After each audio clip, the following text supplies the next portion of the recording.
I saw these products, they are just natural sweets. They are for women, for tightening, body warming, straightening, yes. Someone was selling them, so that inspired me. I go to that same woman. The one who's my products, see, with Yama selling that so and so, like their bedroom suits. Why do you think a lot of women have started using these products these days? Why they are using them? Maybe they work for them. They think they are nice. They work.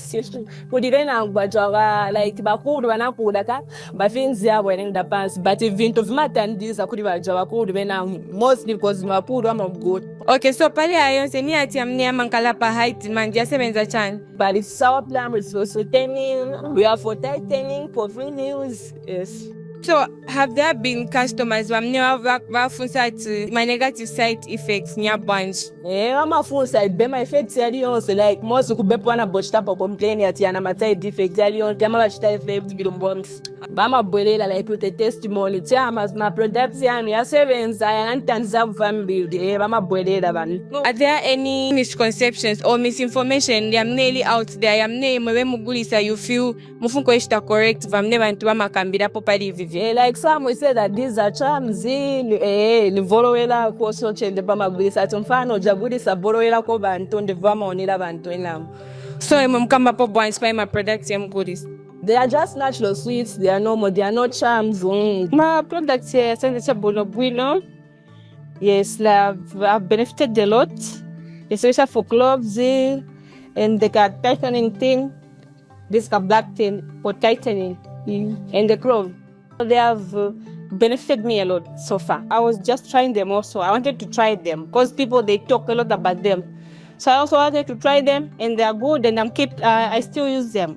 Unambira ko bantu bakamba ko pa my side effects yali negative ya bonja mno unambira ko bantu bakamba po about these products when you are hearing of them before unambo selensis.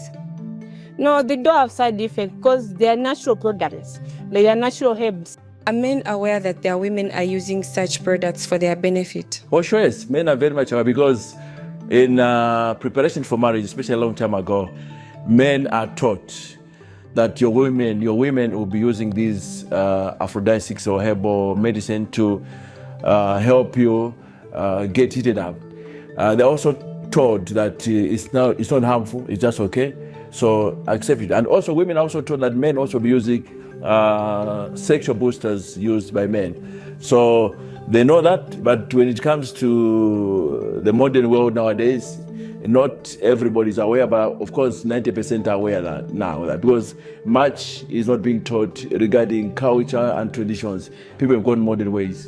Is it mandatory that women should use these products, considering the effects that these products are starting to have on their bodies? If you're talking about tradition or illiterate men, so to say, it is mandatory.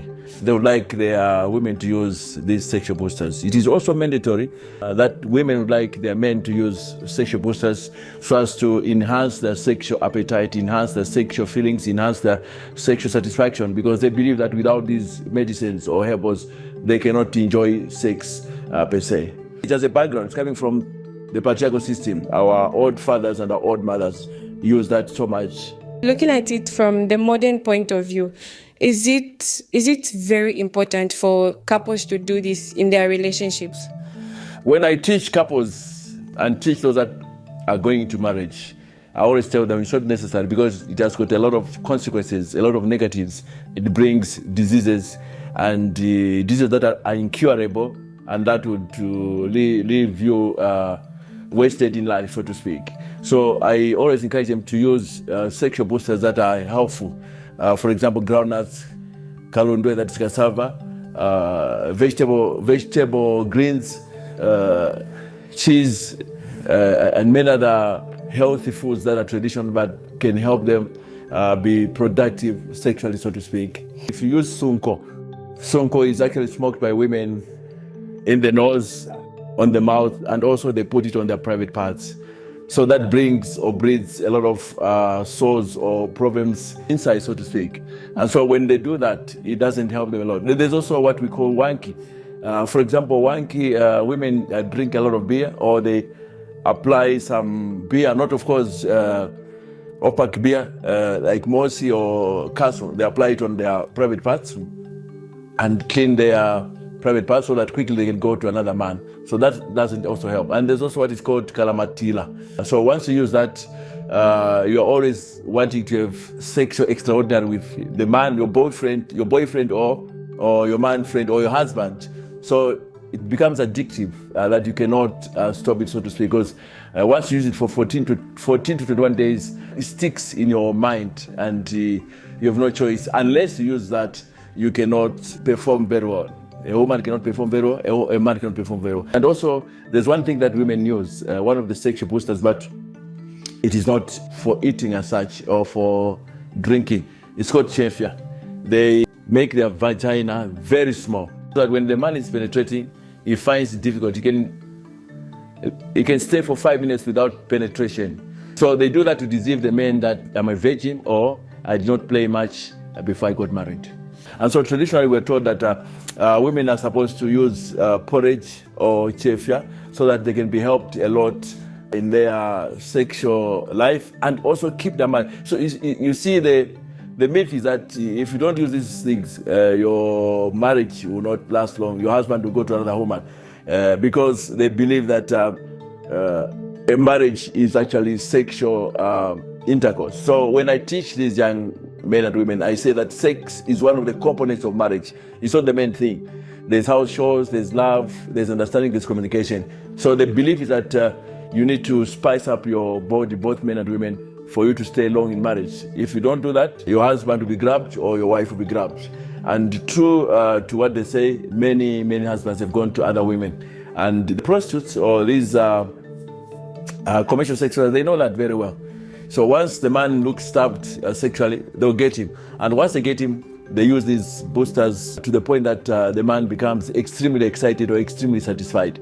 So he doesn't go back to his wife. He sticks there. Even if they've been married for example, I've been married for 35 years. Even if I've been married for 35 years with children, I'll stick to a small girlfriend and spoil the house. So that brings marital disharmony, marital confusion in the home, and you let children suffer, so to speak. So despite all those things, all the knowledge that is out there, do you feel women still do it out of pressure to keep their marriages, like you said? The illiterate women, especially. The professional women, some of them do it. But they believe that mwambo ni mwambo. We cannot run away from what our mothers taught us. The problem is that the matriarchal system, which are mothers, elderly mothers, are the ones that are encouraging that. And they're the ones that did that a long time ago. And so they've seen the benefits, they've the experience, so they'll still encourage a young lady going to marriage that she should do that. And you find that when I'm teaching or counseling a young man going to marriage, like I'll be doing that on Saturday, you find that the woman will tell her, you go with this concoction, you go with this medicine to satisfy or to please your husband. 90% don't just go into a new marriage, even if it's a white wedding or chombelangana. They don't just go into marriage with nothing. Equally the husbands. So when I'm counseling a young man, I'll tell him, don't do this. Eat healthy foods. And I also meet the lady that is marrying with my wife and tell her or discourage her to use those things. So for those that are being counseled, fine, they understand and they don't do it. But the trouble is that most young men and women are just cohabiting. They just meet each other and begin to live together. So they don't understand this. So they use these things. And most young men and women that are also going to marriage, we don't have professional walangis or marriage counselors that are well versed who can tell them the effects or the negatives of these things. So they just say, no, go ahead and use them. So at the end of the day, you find that the woman is suffering from cervical cancer, vaginal problems, and a lot of issues in their health. And also one negative thing is that if you, like I said, if you do it continuously for 14 to 21 days, you find that if you don't do it, you cannot perform. If you don't drink, you don't eat that medicine, because that medicine is used for drinking, bathing, and putting the food. If you don't do it, you cannot perform. Equally, even the lady, if she can't use that medicine or those herbals or aphrodisiacs, she cannot perform. It's like it's ordinary. It's just casual. So when they meet together, you find there's no satisfaction. So as a result, they begin to look for other medicines, or they begin to go to other women and to do those things. What advice would you give to the men and women out there likewise, considering the health outcomes that these things pose on their bodies and also the pressure that they are sitting in to keep their marriages? What would be your advice in this time and age? My advice is that never use sexual boosters.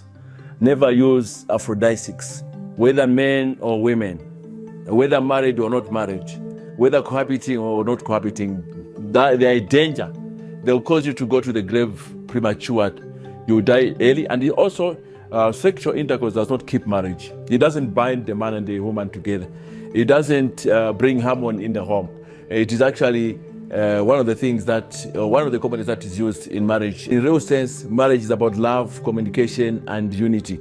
So when people are taught well, they'll be able to understand. So if you continue using these things, or if you begin to use these things, you end up divorcing your wife, going to another lady, you end up not living happily or getting satisfied in your sexual life. So never do that, because besides that, there are some sicknesses that you'd encounter and you'd lose your life, or you would lose your manhood or your womanhood, so to speak.